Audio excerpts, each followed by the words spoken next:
Before you enter this message, take a breath. What you're about to hear isn't just talk. It's a reminder of what the soul already knows. We spend our days chasing life, fearing death, and never realizing they are the same motion, two halves of one rhythm. Bobby Hemmitt has spent years uncovering what most are afraid to look at: that death isn't an ending, but a doorway, that the ancestors, the spirits, and even our higher selves all meet in that space beyond the illusion. In this moment, forget what you've been told about heaven or hell, and listen with the part of you that remembers. The body may fade, the names may pass, but the consciousness remains. What you call life is the dream. What you call death is the awakening. So as Bobby speaks, don't just hear the words, feel the vibration behind them. Let them pull you inward, toward the truth that's been whispering through every lifetime. Now open your mind, still your breath, and receive the message. Because after this, you may never look at life or death the same again. God and death is one and the same. And that's what we're talking about, this death realm we're going to get into tonight. That's why I had the doggone go ahead and convict Dr. Kavaki. Because he was giving people a sense of the other side. You start recognizing the pain and suffering and shit. It's nothing ideal to be out here suffering. It's bad enough being in a physical body that works, let alone one that don't work. You know what I'm saying? So people started thinking for a minute and said, hey, death ain't so bad. But they said, no, we got to take him out. This is the wrong time. Because we trying to hang on to what little bit of life we got. You see what I'm saying? Before the paradigm shift, as they call it. So the point is they had to convince his ass, you see, the last time. You see, try to slow him down. You see the whole death thing. So that's why when they shot on the boys, I told you do about 2 or 3 eight names in this schoolhouse. You know, when they shoot up all those children, they can pass 8 or 9 laws. So the first thing they did when they shot them, they start going after the so-called gods. You know, that's the white children who wear all the black clothes and paint their face white and identify with death. Then they had to go after your boy, Marilyn Manson. Call him, he said, I'm not a racist. I ain't never said nothing about no black people. You know what I'm saying? He said, I'm just fighting against Christian fascism. Which I'm saying, anybody fighting against damn Christianity is a damn hero. Shit, all these bullshit preachers out here and all. You know what I'm saying? All these preachers and stuff around here and stuff. Creflo Dollar and all them niggas, it'd be good if we go and cut their heads off. Finish business. And anybody got problems there, we can entertain that. I'm saying as far as the science, because it's all divine. You know, because these niggas uphold the bullshit. That ain't up but neo-colonialism. You got the land and they got the Bible, now they got the damn land and you got the Bible. You see what I'm saying? But my point is, the key is they gotta stop, so they go after Marilyn Manson and all this, what you can think of, that's the chief icon of the goth movement. So all this stuff that you thinking is just, that's just some stuff. They afraid their little children is getting killed and they gotta go. You don't even understand, this is something bigger because the government started with stuff.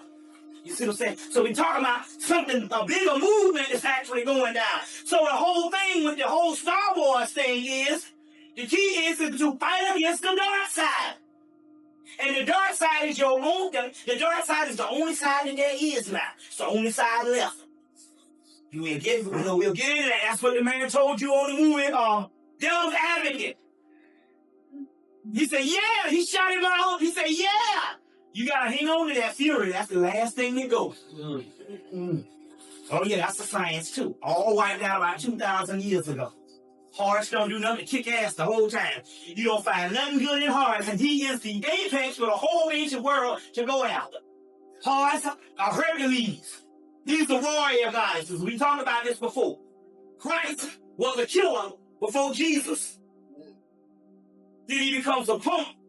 So the whole thing is to stop the dark side, which is the only side there is. It's the only side that contains the particle of light. It's the only side that any type of new paradigm can be birthed in, the darkness. It's the light in the other room. It's called life in death. Death is actually an entity. The knowledge of death in the book of the law, which is given to you by Awas or Rahir Rupahudi in 1904, it says to know me is to know the knowledge of death. But death on the tree of life would actually be this particular sphere called Death or Da on the tree of life. Now, as you know, this particular tree of life, we've showed it many times on the temple of Komomo and Kemet. And before it was Hebrew, it was actually Kemetic, or even goes even back further than that. When the prior universe was broken down and the substance was used to make this universe and trap us in it, that particular universe became what is called the death realm. That means that the light was extinguished and it became the dark world, and death and darkness. Now, if this particular universe is extinguishing, it's in its twilight period, and it's diminishing rapidly, then that's what you call death is actually life, because that particular part, as this particular cycle dies, then the particular realm of death is the entity that is now regenerated to come on again. There's a switch in the other room that's about to come on. Life is known as the matrix. And if death is the ultimate enemy of life, then death is the ultimate enemy of the matrix, of the illusion.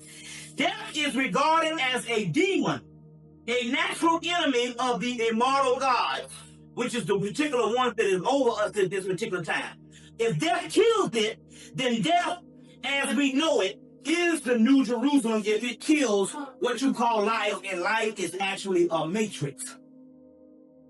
Then what you're actually talking about, when you talk about this particular life dying, you are actually talking about the part that kills life has got to be the good part, or it's also got to be the solution, the end solution to ending the matrix. And so that's what this death is. This death is a kind of entity.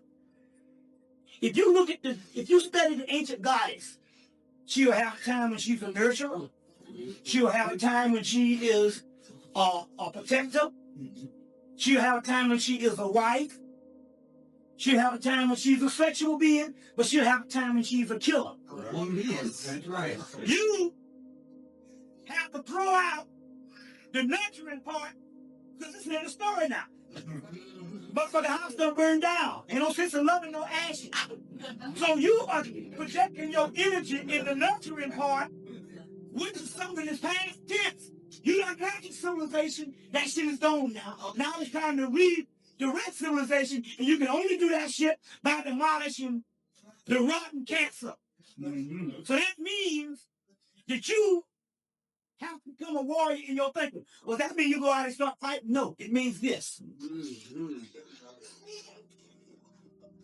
It means this. It means that the female at this particular time still has a nurturing factor that is out of season. And at this particular time, she got to get to the particular time where she don't even give a fuck about her children. All right. Hello. When it comes to getting the jobs done. That's why I said in the Bible it's going to be harder for women with infant. Let me say that in the Bible. It's going to be especially hard for women. Now what do they mean by that? They mean that you're going to be a mother out of season. It's the time to raise back up. But your energy is loving, caring. Save that shit for the underground. That's what you got to build the world to come. This is the demolished world and the torn down world. So therefore it means this when I say this. It means that you can't be looking towards the future based on your children that ain't got no goddamn future. So the sister's energy is still based on building a goddamn home in a fucking sewage plant. So what we're saying, we're not talking about you go home and you throw the dishes out. This is not what we're talking about. What we're talking about here is a train of thought. As a mental perspective, because the feminine energy is the energy that is now merged with the masculine energy, and you got to come when that particular energy merges. There's a certain role that you play, and that's fucking warrior. Right. But it stops because the physical don't exist. You getting this? So this means that you got to have what is called a nihilistic attitude. You just gotta say fuck it. See what I'm saying? There's a certain freedom that we need and a certain innocence that we need for the spiritual nature to flow in us to make us into what we're supposed to be. But we can't deal with that because we got too many fucked up shits in this tradition blocking that we're putting energy towards. That's more important. So what we're talking about is a freedom saying, fuck all that shit. It's time to goddamn roll. Okay. All right.